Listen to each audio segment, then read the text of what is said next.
네, 찬성 측 입론 시작하겠습니다. 국가 경제의 역량이 세계 질서에서의 지위와 직결되는 오늘날에는 많은 국가들이 경제적 수단을 동원해 자신들의 이익을 보호하려는 움직임을 보이고 있습니다. 이에 저희 찬성 측은 현재의 다자주의 체계가 구조적인 한계를 지닌다는 점과 FTA를 통해 원래 의도되었던 다자주의의 효과를 일부 달성할 수 있다는 점을 들어 주장을 전개하고자 합니다.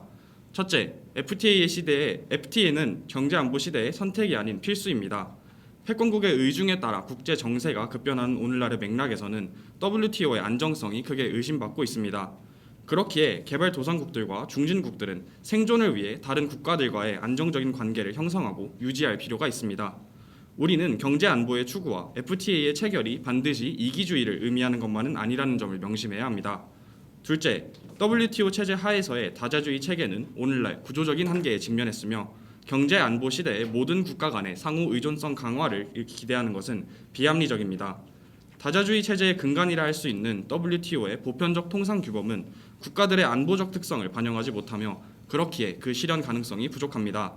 또한 불합리한 국제 통상 제재에 대한 국제사회의 대처는 경제 안보라는 맥락 속에서 더 이상 그 중립성을 담보할 수 없습니다.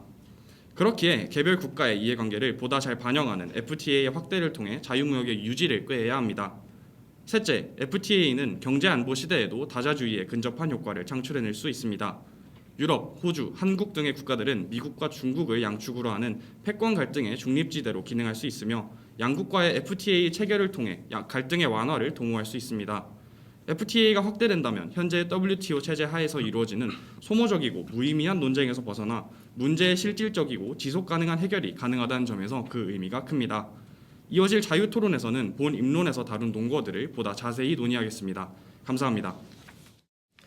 반대측 입론 시작하겠습니다. 한 국가가 통상 정책을 위해 사용할 수 있는 시간과 자원은 한정되어 있습니다.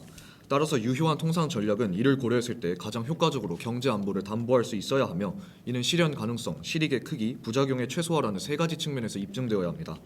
저희 반대측은 이 세 가지 측면 모두에서 FTA 확대 전략이 경제 안보 시대의 유효한 전략이 아님을 주장합니다. 첫째, 경제안보 시대의 FTA 확대 전략은 그 실현 가능성이 크게 떨어집니다. 현재 이해관계가 일치하는 국가들은 대부분 서로 FTA를 체결한 상태입니다. 대한민국의 경우 경제 규모가 작고 시장 개방에 부정적인 일부를 제외한 전 세계 GDP 85%에 해당하는 국가와 이미 FTA를 체결했습니다. 또한 경제안보 시대의 국가들 간의 전략 경쟁은 추가적인 FTA 체결을 어렵게 합니다. 한중일 FTA의 경우에도 미중 전략 경쟁에 따라 일본과 한국이 소극적인 태도를 보이고 있습니다. 이처럼 경제안보 시대의 추가적인 FTA 확대 전략은 실현 가능하지 않습니다. 둘째, FTA 확대 전략은 그 주요 목표인 핵심 광물의 공급망 다변화 측면에서 실효성이 떨어집니다. 중국과 인도네시아 등은 FTA의 수량 제한 금지 조항에도 불구하고 수출 통제를 강화하고 있으며 FTA를 적극 활용하는 칠레도 리튬 국유화 정책을 펼치는 등 FTA 체결은 핵심 광물 확보를 담보하지 못합니다. 뿐만 아니라 FTA 확대 전략은 기업들의 공급망 다변화를 유도하지 못합니다. 핵심 광물 보유국들은 자원 개발에 필요한 인프라가 미비하며 기업들은 이 지역으로 공급망을 다변화하기 위해 막대한 시간과 비용을 소모해야 합니다. 그러나 FTA에 따른 시장 개방은 기업들이 이러한 비용을 감수할 유인을 충분히 제공하지 못합니다. 셋째, FTA 확대는 오히려 각국의 경제 안보에 부정적인 영향을 미칩니다. 통상 환경의 불확실성이 확대되는 만큼 개별 국가들은 유연한 정책 대응 역량을 확보해야 합니다. FTA는 법적 구속력 있는 조약으로 통상 환경 변수에 대한 유연한 정책 대응을 어렵게 합니다. 뿐만 아니라 FTA 확대 전략이 추구하는 비교 우위에 의한 특화는 대외 의존도를 높여 외부 충격에 대한 취약성을 높이고 있습니다.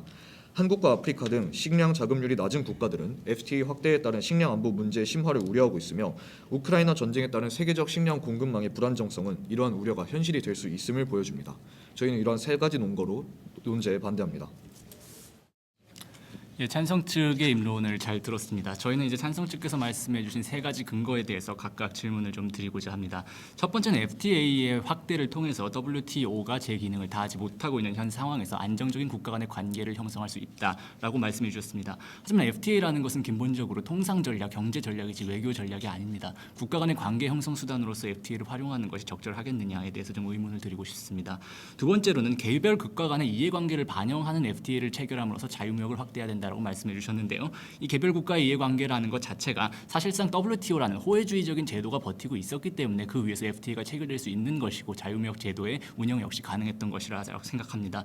현재와 같이 개별 국가 이해관계가 충돌하는 상황에서 오히려 개별 국가의 이해관계를 반영한 자유무역을 확대하는 것이 아니라 개별 국가가 안정성을 확보할 수 있는 독자적인 통상 전략을 구사해야 하는 것이 아니냐라는 말씀을 드리겠고요. 또 세 번째로 중립지대를 확보하고 갈등을 완화할 수 있다. 그리고 FTA 확대를 통해서 국가 간의 신뢰를 형성하고 할 수 있다라는 말씀을 해주셨습니다. 하지만 FTA라는 것은 그 자체로 신뢰를 확보하기 위한 수단이 아니라 FTA가 신뢰가 확보된 국가들 사이에 체결되는 것입니다. 대표적인 예시가 한중일 FTA인데요. 역사적인 갈등을 가지고 있는 세 국가 간의 FTA가 15년 동안 협상을 거듭했으나 아직까지도 타결되지 못하고 있다는 점 말씀드리겠습니다.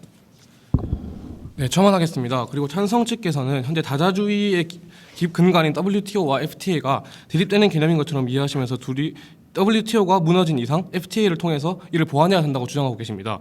그러나 WTO와 FTA는 서로 대립하는 것이 아니라 상호 보완하는 관계입니다. WTO에 기반한 체제가 건재해야 FTA도 그만큼 잘 기능할 수 있습니다. 또한 경제 안보의 심화는 결국 FTA 체결을 어렵게 합니다. USMCA 32.10조의 경우에는 그 비시장 경제국과의 FTA 체결을 원천적으로 금지하고 있습니다. 이처럼 경제 안보가 심해지는 상황에서 FTA 체결은 갈수록 어려워지고 있습니다. 또 경제 안보 시대에 여러 가지 도전 요인들이 있는데 찬성 측에서 생각하는 최대 도전 요인과 FTA가 이 해결에 기여할 수 있는 방법이 무엇인지 말씀해 주시면 감사하겠습니다. 이상 발언 마치겠습니다. 네, 반대 측께서 세 가지 요지로 첫 번째 발언해 주셨습니다. WTO가 제 기능을 상실했는가? 그리고 FTA는 외교 전략이 아니라 경제 전략이다. 그리고 두 번째는 WTO가 있었기 때문에 FTA가 체결될 수 있었던 것이다. 그리고 세 번째는 FTA가 신뢰 확보 수단이 아닌 신뢰 확보의 결과이다. 라는 취지로 말씀해 주셨습니다. 우선 반대 측께서는 외교와 경제가 엄밀히 구분될 수 있는 것인지에 대해서 답변해 주셔야겠습니다. 오늘날 현대 사회에서는 외교와 경제는 엄밀히 구분될 수 없는 것입니다. 우리가 익히 알고 있다시피 환경 안보, 경제 안보, 그리고 전통적인 의미의 안보는 모두 묶여서 한 가지의 의미로 통용되고 있습니다. 한 국가가 안보를 추구함에 있어서 경제와 외교를 엄밀히 구분할 수 있는지 답변 부탁드립니다. 이어서 WTO가 있었기 때문에 FTA가 체결될 수 있었다라는 질문에 대해서 반박을 드리자면 현재 WTO가 제 기능을 거의 상실한 상태라는 점을 명심해야 합니다. 현재 WTO의 성격은 규범적인 틀과 그 규범을 적용하는 중재기구라는 두 가지의 성격이 있는데요. 첫 번째인 규범적인 틀 같은 경우에는 중국과 미국이 이를 부정하면서 완전히 무너져 내린 상태고 규범력으로서의 기능을 상실했다라고 말씀을 드리겠습니다. 이어서 중재기구에 대해서 말씀을 드려보자면요. 미국이 상소위원 임명을 거부하고 있는 것은 여러분 모두 익히 알고 계실 것입니다. WTO가 상소기구의 기능이 마비되었다는 것은 여러분 모두 알고 계시고요. 여기에 보완을 하기 위해서 MPIA가 도입되었으나 이것 또한 패권국이 당사자가 될 경우에는 여기에서 나온 결론을 거부할 가능성이 굉장히 높다는 점에서 WTO의 기능이 완전히 상실되었다고 할 수 있겠습니다. 네, 첨언하겠습니다. 그리고 앞서 FTA와 WTO가 WTO가 어느 정도 확립을 한 상태에서 FTA가 규범력을 갖는다라고 말씀을 해주셨는데요. 저희는 경제안보 시대에서는 반대로 FTA가 WTO의 규범적 안정성을 담보할 수 있다라는 이야기도 드리고 싶습니다. FTA 중 상당수는 특히 한미 FTA의 경우만 살펴보더라도 FTA 조약 위반 사안에 대해 WTO 상소 패널에 관한 그 권한을 위임할 것을 내용으로 하는 조약을 설치하는 것이 있습니다. FTA 확대는 이러한 과정에서 자유로운 무역을 위한 중재자로서의 WTO의 역할을 확충할 수 있다는 점 말씀드립니다. 이상입니다. 반대측 자유토론 발언 시작하겠습니다. 우선 찬성 측께서는 외교와 경제를 엄밀히 구분할 수 있는가에 대해서 물어보셨습니다. 하지만 저희는 외교와 경제를 엄밀히 구분해서 완전히 다른 통상 정책을 사용해야 된다고 주장하는 것이 아니라 이 FTA라고 하는 것이 근본적으로 갖고 있는 시장 개방이라고 하는 측면에서 우리가 과연 FTA라는 통상 전략을 유일하게 사용해서 이것이 가장 유효한 통상 전략이라고 할 수 있는지에 대해 의문을 표하고 싶습니다. 앞서 말씀드린 USMCA 조항에서 중국과의 FTA 체결을 사실상 금지하고 있는 조항이 멕시코와 캐나다에게 적용되는 측면도 있고 마찬가지로 우리가 글로벌 사우스와 같이 FTA가 현재 미체결된 국가에게 이것을 확보하고 싶은데 아프리카 같은 국가들은 실제로 자신들의 높은 관세율과 아프리카 내 경제 블록 형성을 위해서 FTA에 굉장히 부정적인 반응을 보이고 있습니다. 이와 같이 우리가 FTA 확대 전략을 차용을 하고 싶다고 하더라도 세계적인 추세 자체가 FTA를 얼마나 많은 국가들이 서로 이해관계를 합치하여 그것을 수립해 나가는가의 측면에서 과연 그런 국가들이 부정적인 태도를 갖고 있을 때 이것이 실현 가능한 통상 전략이냐라는 데 의문을 표하고 싶습니다. 네, 그리고 저희가 외교 전략과 경제 전략에 대해서 구분한다라는 말씀을 드렸던 것이요. FTA라는 것을 국가가 체결합니다. 하지만 결과적으로 시장을 확대하고 다른 국가에 진출하고 하는 것은 개별 기업입니다. 경제 안보 시대의 특징이라는 것은 결과적으로 안보라는 국가의 정책을 어떤 식으로 개별 기업에게 유인을 제공할 것이냐의 문제가 되는 것인데 단순하게 국가 전략의 측면에서만 FTA를 체결하면 모든 관계가 형성이 될 것이다라고 이야기하는 것은 합리적이지 않다라는 말씀을 드립니다. 저희 발언 죄송합니다. 예, 첨언하겠습니다. WTO 기능이 상실되어 있기 때문에 FTA로 이를 보완해야 한다고 말씀하셨는데 저희가 거듭 말씀드리는 것은 WTO가 제대로 기능하지 못하는 상황에서는 FTA 체결 또한 어렵다라는 것입니다. FTA와 WTO는 아까 말씀드렸다시피 상호 보완적인 역할을 가지고 있고 경제 안보 시대에 국가 간의 이해관계가 점점 첨예해짐에 따라서 새로운 FTA 체결 자체가 굉장히 어려워지고 있는 상태고 저희가 아까 말씀드렸다시피 그 예시로 USMCA 혹은 한중일 FTA 사례를 제시해 드렸던 것입니다. 이상 발언 마치겠습니다. 네, 이에 대해 답변 드리겠습니다. 지금 반대 측께서 이야기하시는 내용 중에 다소 모순이 있는 것 같아 짚어드리고자 합니다. 지금 반대 측께서는 거듭 말씀해 주시기를 국가 간의 이해관계가 첨예해지고 있기 때문에 FTA 체결 관계에 있어서 굉장히 난항이 예상된다. 또 한편으로는 FTA 체결에 있어서 기업의 유인, 즉 시장의 확대를 함께 고려해야 된다. 이 두 가지에 대해서 말씀을 해주시고 계십니다. 하지만 말씀 주신 대로 경제안보 시대에서 가장 먼저 우리가 고려하고 가장 먼저 사실상 고려되는 것은 국가 간의 안보적인 관계 그리고 외교적인 관계 그리고 경제적인 관계입니다. 즉 국가 단위에서 의사 결정이 이루어지는 것이 현재 무역 기조라는 점에 대해서 말씀을 드리고요. 덧붙여서 지금 멕시코, 캐나다 등의 사례에 대해서 말씀을 해주시고 계시지만 이미 우리가 지난 20년 동안 WTO 체제 아래에서 살아오면서 형성된 어느 정도 국가 간의 상호 의존성이라고 하는 것은 저희가 더 이상 추가로 달성해야 될 목표가 아니라 어느 정도 달성한 사실이라는 점을 짚고 넘어가고자 합니다.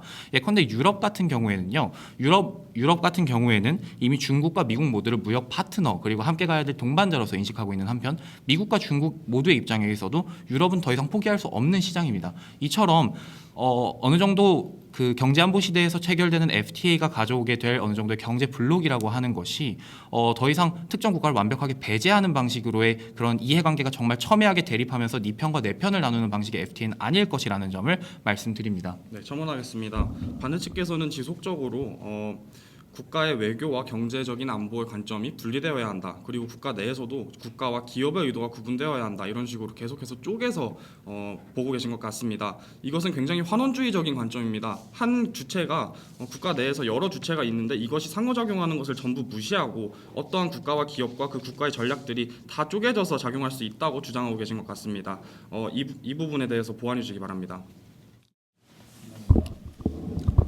예, 말씀드리겠습니다. 일단 처음에 아까 첫 발언에서 저희가 경제안보 시대에 각 개별 국가들이 직면하고 있는 위기가 무엇이냐에 대해서 명확하게 답변해 달라고 질문을 드렸으나 명확한 답변 듣지 못했다라는 점 강조드리겠습니다. 그리고 국가 기업을 분리하고 있는 이유는요. 사실 국가와 기업이라는 것이 정확히 같은 이해관계를 갖지 않는다는 것입니다. 대표적인 사례 같은 경우는 이제 미국의 중국의 과잉 생산에 대한 제재 등을 생각해 볼 수 있는데요. 2019년부터 미국이 중국산 LIB에 대해 가지고 11% 관세를 부과합니다. 이와 동시에 국내 기업들에게 보조금 등을 지급하면서 다변화를 하고 중국에 대한 수입 의존도를 줄일 수 있는 정책을 실시하고자 하였습니다. 그런데 2020년까지 보면요, LIB 수입 비중이 오히려 증가했습니다. 10년 내 최고치인 70%에 달했다는 것입니다. 개별 국가 이해관계들은 국가적인 정책을 시행하는 것이지만 개별 기업들의 이해관계들은 결과적으로 이윤의 극대화를 중심으로 생각할 수밖에 없습니다. 과연 FTA 확대라는 것 자체가 개별 기업들에게 제대로 된 유인을 제공하고 이로써 국가 정책에 동참하게 할 수 있다는 사실을 찬성 측께서는 입증해 주셔야 할 것이다라는 말씀을 드립니다.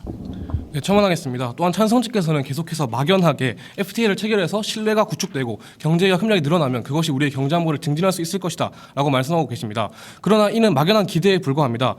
아까 저희가 말씀드렸다시피 그 경제 안보 시대의 가장 중요한 도전 과제 중 하나는 핵심 광물이나 에너지 자원 등의 공급망을 다변함으로써 여러 가지 공급망 재편 또는 교란에 따른 리스크를 줄이는 것입니다. 그런데 과연 FTA가 어떻게 핵심 광물을 확보하는 데 있어서 도움이 될 수 있을 것인지에 대해서 구체적으로 설명해 주시면 감사하겠습니다.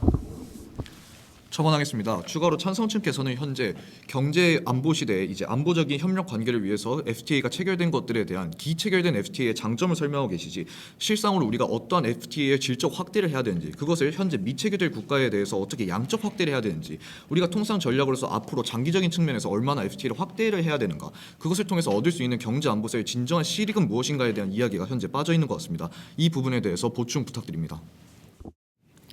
먼저 기업의 이해라는 것은 이윤 국대화라는 것에 집중되기 때문에 기업 입장에서는 이 FTA 확대 그 자체가 충분한 유인책이 되지는 않는다고 말씀해 주셨습니다. 그러나 이는 사실이 아니라는 말씀 드리고 싶습니다. 이제는 양자 간의 FTA를 넘어서 3개 이상의 국가가 모여서 체결하는 다자 간의 메가 FTA 개념이 부상하고 있습니다. 그리고 이런 메가 FTA를 통해서 주로 강화되고 있는 부분은 그 WTO 기반의 어떤 규범에서 규율하지 못하던 새로운 분야에 대한 통상 규범이 마련된다는 점입니다. 예를 들어서 국영기업이나 디지털 무역, 또 수산보조금, 확률 정책 혹은 비시장 경제국과 관련된 분야에 있어서 새로운 규범들이 만들어지고 적용되고 있습니다. 기업의 입장에서 이윤이라고 하는 것은 돈뿐만 아니라 장기적으로 봤을 때 어떤 적절한 규율 하에서 다른 기업들과의 마찰을 조정하고 또 지속적으로 운영하는 것 역시도 이윤의 개념에 포함된다고 할 수 있습니다. 그런 입장에서 기업은 FTA 체결을 통한 적절한 규범이 마련되는 것을 통해서 적절한 규범이 마련되는 것을 통해 충분히 유인될 수 있다라는 말씀 드리고 싶습니다. 네, 첨언하겠습니다. 저희 찬성 측은 WTO의 현재 기능을 부정하였지만 WTO의 기대 효과, 그러니까 WTO의 이상적인 기대 효과를 부정하진 않았습니다. WTO를 통해서 FTA가 어느 정도 만들어질 수 있었다. 저희는 여기에 동의합니다. 하지만 현재 우리한테 주어진 상황은 WTO의 붕괴입니다. WTO가 마비되었고 WTO 상소기구 또한 현재 운영되고 있지 않습니다. 이를 보완하기 위한 다른 조약이 도입되긴 했지만 이 또한 제대로 미래에 작동할지는 현재 의문인 상태입니다. 그렇다면 제가 반드시 묻고 싶은 건 이것입니다. FTA가 아닌 우리가 선택해야 하는 전략은 도대체 무엇입니까? 네, 찬성 측에서 메가 FTA에 대해서 말씀해 주셨습니다. 그러나 찬성 측의 말씀과 달리 메가 FTA라는 것이 최근 경제 안보 시대에 맞춰서 새롭게 부상한 그런 개념이 아닙니다. 이미 과거 20년 전부터 나프타라는 메가 FTA가 존재했고요. 지금 우리가 주로 얘기되고 있는 RCEP이라던가 CPTPP 같은 주요한 메가 FTA들이 이미 경제 안보 시대가 본격적으로 도래하기 이전부터 존재해 왔습니다. 그렇기 때문에 메가 FTA가 경제 안보 시대에 발맞춘 새로운 개념이 아니다라는 점 짚어드리고요. 그다음에 저희가 계속해서 이해하는 것이 새로운 FTA 확대 전략에 대해 말씀드리고 있습니다. 그러나 이미 존재하고 있는 메가 FTA라는 것은 FTA의 확대라고 볼 수가 없습니다. 그렇기 때문에 이 경제 안보 시대에 FTA 확대라는 것이 새로운 통상 전략으로 가져가기 위해서는 어떤 새로운 메가 FTA를 우리가 만들어 가야 하는지에 대해서 좀 제시해 주시면 감사할 것 같습니다. 또한 메가 FTA라는 것이 실질적으로 기능이 미비한 경우가 굉장히 많습니다. 대부분 여러 나라들의 이해관계를 합치시켜야 되다 보니까 기존 FTA에 비해서 시장 개방의 정도가 매우 낮은 경우도 많고요. 그리고 신통상 의제에 대해 말씀하셨는데 이 신통상 의제라는 것도 결국 아까 비시장 경제국가에 대해서 말씀하셨는데 이것이 중국을 배제하기 위한 수단으로서 사용되는 등 경제 안보 시대 경제 블록화를 추진하는 방향으로 메가 FTA가 활용되고 있는 경우가 상당히 많은 것이 사실입니다. 예, 그리고 이제 또 말씀드리고 싶은 것이요. 기체결된 FTA가 아닌 앞으로 체결할 FTA 확대 전략에 대해서 이야기를 하고 있는 것입니다. 예, 지금 현재 다양한 국가들과의 관계를 형성하고 신뢰를 형성하는 방식이 크게 두 가지 노선이 있습니다. 첫 번째는 말씀하신 것과 같이 FTA를 활용한 방식이 있고 두 번째는 중국 등이 활용한 방식과 같이 아직까지 관계가 형성되지 않은 국가들의 적극적인 원조 혹은 협력을 진행하면서 관계를 형성하는 방식이 있습니다. 저희는 말씀드린 두 번째 노선이 지금 아직 FTA가 체결되지 않은 국가들과의 관계를 형성하는 데 있어서 훨씬 유익할 것이다라는 말씀을 드리는 것입니다. 애초에 대한민국 같은 경우는 전 세계 경제권의 85%와 FTA가 체결되어 있는 상황입니다. 남아있는 국가들은 대부분 경제 규모가 작거나 혹은 글로벌 사우스 지역 등에 위치하였기 때문에 FTA의 추가적인 체결이 어려운 상황입니다. 이런 국가들에서 중국이 하는 것과 같이 적극적인 ODA를 지원하고 또한 기업들이 그곳에 투자할 수 있는 투자보호 협정 등을 맺고 기업들에 대한 유인을 제공하는 것이 필요하다라는 말씀을 드립니다. 네, 찬성 측 답변 드리겠습니다. 우선 두 가지 먼저 말씀을 드리고 싶은데요. 우선 반대측께서 알고 계신지는 모르겠지만 메르코수르 남미 공동시장이죠. 그리고 EU 간에 무역 협정이 맺어진 바 있습니다. 이를 업그레이드해서 FTA 완전한 FTA로 전환하려는 시도 또한 지속되고 있습니다. 저희 찬성 측이 그리고 있는 메가 FTA의 미래 그림은 이러한 그림입니다. 이러한 메가 FTA들끼리 협정을 맺고 그리고 그것을 통해서 다자주의를 어느 정도 실현하는 것, 다자주의의 효과를 회복하고 그리고 자유무역을 가능케 하는 것, 이것이 저희 찬성 측이 그리고 있는 그림입니다. 그리고 이어서 제가 드린 질문에 대한 답변으로 제가 드린 질문은 FTA가 아닌 우리가 선택해야 하는 전략은 무엇인가에 대한 질문이었죠. 여기에 대한 대안으로 원조와 협력을 강화하면 될 것이다 라는 굉장히 추상적인 답변을 주셨습니다. 첫 번째로 의문이 드는 것은 이게 FTA랑 과연 다른 게 무엇이 있는가입니다. 다른 국가들과의 외교적인 협력 관계를 구축하는 것이 결국에 FTA라는 결론으로 이렇게 실현이 되는 것인데 그것이 과연 FTA랑 다른 게 무엇입니까? 원조와 협력의 결과로서 FTA가 발생하게 되는 것 아닙니까? 네, 추가로 첨언하여 답변 드리겠습니다. 그리고 거듭 신규 FTA 그럼 장점이 무엇이냐? 신규 FTA 우리가 나아가야 될 방향은 무엇이냐? 제가 예시를 하나 들겠습니다. 아까 말씀해 주셨던 TPPP인가요? CPTPP와 RCEP의 경우에는 이미 그 안에 들어가 있는 국가들이 여러 겹칩니다. 예컨대 한국이 들어가 있고요, 호주가 들어가 있고요, 일본이 들어가 있고 그 외에도 여러 국가들이 겹쳐 있는 상황입니다. 즉 말씀 주신 바와 달리 FTA 확대 체결 노선을 그러한 기조로 변환했을 때 오히려 블록을 좀 더 다변화하고 공급망의 다변화에 있어 실질적인 도움이 될 수 있으며 말씀 주신 대로 어느 정도의 패권 다툼의 영역 아래에서 설명되는 경제적 블록화의 완화책으로서도 충분히 기능할 수 있다는 점을 말씀드리고요. 덧붙여서 지금 경제 안보 상황에 대해서 경제 안보라는 것은 어떻게 보면 우리에게 주어진 현실입니다. 주어진 현실이고 마찬가지로 그러한 맥락에서 WTO가 제 기능을 하지 못하는 것도 현실이죠. 이러한 상황에서 대체 반대 측에서 제시하실 수 있는 유효한 통상 정책은 무엇이 있는지 그것을 여쭙습니다. 이상입니다. 반대측 발언 시작하겠습니다. 우선 FTA와 저희가 제시하고 있는 ODA 그리고 FDI를 확보하기 위한 기업들이 투자할 수 있는 국가가 투자할 수 있는 협력 관계를 구축하는 그 대안 사이에 어떤 차이점이 있냐고 물어보셨는데 가장 근본적으로 우리가 왜 FTA를 해야 하는가라고 물었을 때 FTA가 확대됐던 자유무역의 시대 당시에는 관세 장벽을 완화하고 시장 개방의 정도를 굉장히 높은 수준으로 유지해서 그 두 국가 간의 경제적인 이해관계가 합치했기 때문에 그 당시 FTA가 굉장히 유효했던 것입니다.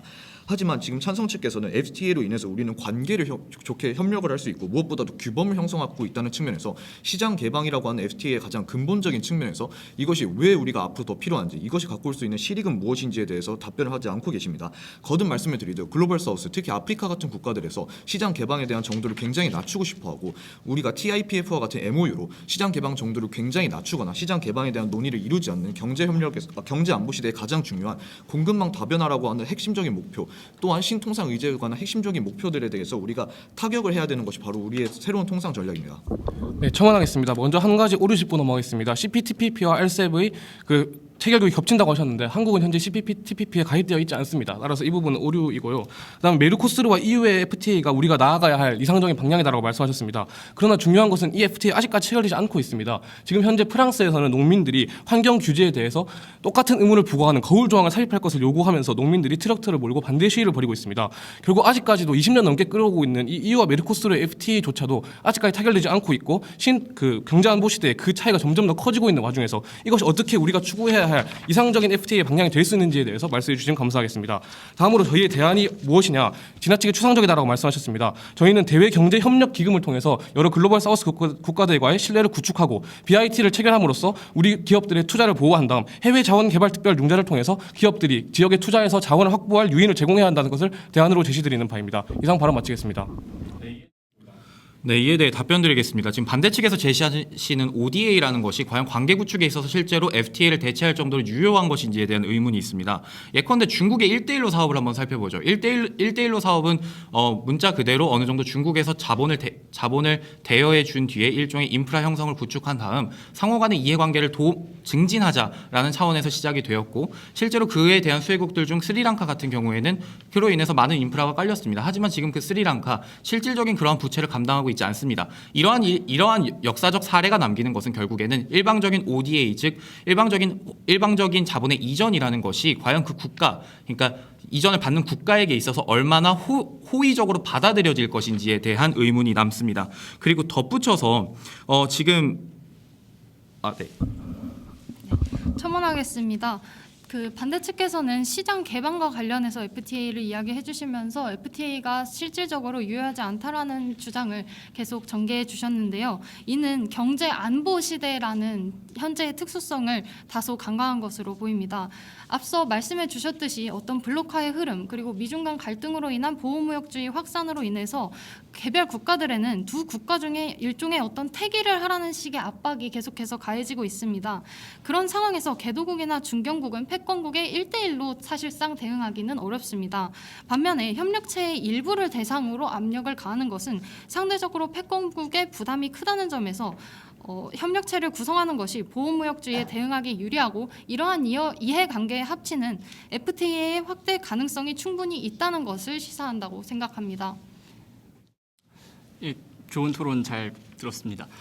일단 정책이라는 것은 기본적으로 구체적이어야 합니다. 목표가 정확해야 되고 그 목표를 달성할 수 있는 한 목적적인 것이 갖춰져야 합니다. 그러기 위해서는 먼저 현실 인식이 가장 중요합니다. 이 통상 정책으로 해서 FTA를 확대해야 마냐를 논하고 있는 현 경제안보실은 어떤 상황이냐를 살펴보면요. 외부적인 요인은 찬성 측에서 잘 설명해 주셨습니다. 하지만 국가 내부의 관점에 대해서 찬성 측에서 간과하고 계셨습니다. 2024년에 산업통상자원부에서 2차 무역기술안보 포럼에서 보면요. 기업들의 3분의 2가 경제안보 문제에 대해서 인식하지 못하고 있었습니다. 이런 상황에서 FTA를 체결하면 기업들이 알아서 해외에 진출할 것이고 안정적인 관계가 형성될 것이다라는 것은 지나치게 낙관적인 주장이 아닐까라고 생각을 합니다. 그리고 결정적으로 찬성 측은 현재 경제안보 시대에 따라서 개별 국가들이 갖고 있는 특히 우리나라와 같은 수출 중심 국가들이 가지고 있는 가장 큰 위험과 문제가 무엇인가를 명확하게 제시하시지 못하셨습니다. 저희는 그것이 핵심 광물 다변화에 있다고 말씀을 드렸는데요. 찬성 측께서는 그저 다른 나라들과 친한 관계를 갖고 다양한 관계를 형성하면 뭐 현재의 위기에 대처할 수 있을 것이다라는 식의 추상적인 진술을 해주셨을 뿐이지 도대체 구체적으로 어떤 방식으로 핵심 광물의 공급망을 확보할 수 있을지에 대해서 구체적으로 설명되지 못했다는 점이 아쉽습니다. 반면에 저희는 ODA 등의 방식을 사용해가지고 공급망을 확보할 수 있다고 말씀드렸는데요. 아까 찬성 측께서는 그것이 뭐 효과가 없는 방법이다라고 말씀해 주셨으나 우리나라가 실제로 가봉과의 TIPF를 체결하려고 시도하였을 때 가봉에서 거절했습니다. 그러나 중국과는 1대1로 사업을 하고 있었기 때문에 공급망 그리고 광물 채굴들에 있어서 아직까지 적극적인 협력을 하고 있는 것입니다. 현재 우리가 FTA 확대 전략을 논하고 있는 것은요. 앞으로 지금까지 체결되어 온 FTA들에 대한 역사적 평가를 하고자 하는 것이 아닙니다. 아직까지 체결되지 않은 국가들과 추가적으로 체결을 적극적으로 하는 것이 지금과 같이 국가의 중추적인 통상 전략이 되어야 하느냐에 대해서 평가하는 것입니다. 경제안보 시대 이전에는 FTA가 굉장히 효과적인 수단이었다. 저희도 알고 있습니다. 자유무역을 증진하고 국가 간의 이해관계를 증진해 왔습니다. 하지만 시대가 변화하면 이에 따라서 통상 전략 역시 변화해야 합니다. 실효성도 없고 무엇보다 실현 가능하지 않은 FTA 체결은 유효하지 않다라는 말씀드리며 마치겠습니다. 찬성 측 맺은 말 시작하겠습니다. 본격적인 시작에 앞서서 반대측과 좋은 토론 나눌 수 있어 저희도 영광이라는 말씀 드립니다. 이번 토론의 핵심 쟁점에 대해서 찬성 측은 다음과 같이 생각합니다. 첫째, WTO가 기능을 상실했는가입니다. 이 점에 대해서는 반대측께서도 동의해 주셨다시피 WTO 체제가 현재 분쟁 해결 기구로서의 기능을 일부 상실했고 조문의 모호성으로 인해서 구별력이 약화되었다는 것이 사실입니다. 이에 대해서 반대측께서는 WTO가 기능을 상실했기 때문에 WTO와 상호 보완적으로 작동하는 FTA도 더 이상 유효하게 작동할 수 없다고 주장해 주셨습니다. 그러나 이는 사실이 아닙니다. WTO 체제가 기능을 잃었기 때문에 안보 문제는 개별 국가에 있어서 더 큰 문제로, 더 큰 리스크로 부상하게 되었습니다. 이러한 상황에서 FTA의 체결은 개별 국가에 있어서 충분히 유의미한 수단이 될 수 있다는 점 찬성 측에서는 입증했습니다. 또한 개별국의 경제 안보에 있어서 FTA라는 것이 효과적인지 그리고 대안이 있는지에 대해서 논해 주셨는데요. 앞서 말씀드렸듯이 시장 개방이라는 것뿐만 아니라 관계 구축이라는 것이 경제 안보 시대에서 상당히 중요한 가치로 떠오른 만큼 중간 지대를 형성할 수 있는 FTA 그리고 공급망 다변화나 국가 간 네트워크 구축을 통해서 경제 안보적 리스크를 해소할 수 있는 전략으로서의 FTA는 유효하다는 점 입증한 바 있습니다. 눈 감았다 뜨면 새로운 기술이 등장하는 시대입니다. 안정성을 추구하는 WTO의 통상 규범으로 해결하기 어려운 문제는 점차 늘어나고 있습니다. 이러한 규범들을 만들어낼 수 있는 FTA가 충분히 유효한 전략으로서 기능할 수 있다는 점은 명백하며 FTA의 체결은 더 나아가서 필수적인 것이라고 할 수 있습니다. 이상으로 마치겠습니다. 감사합니다.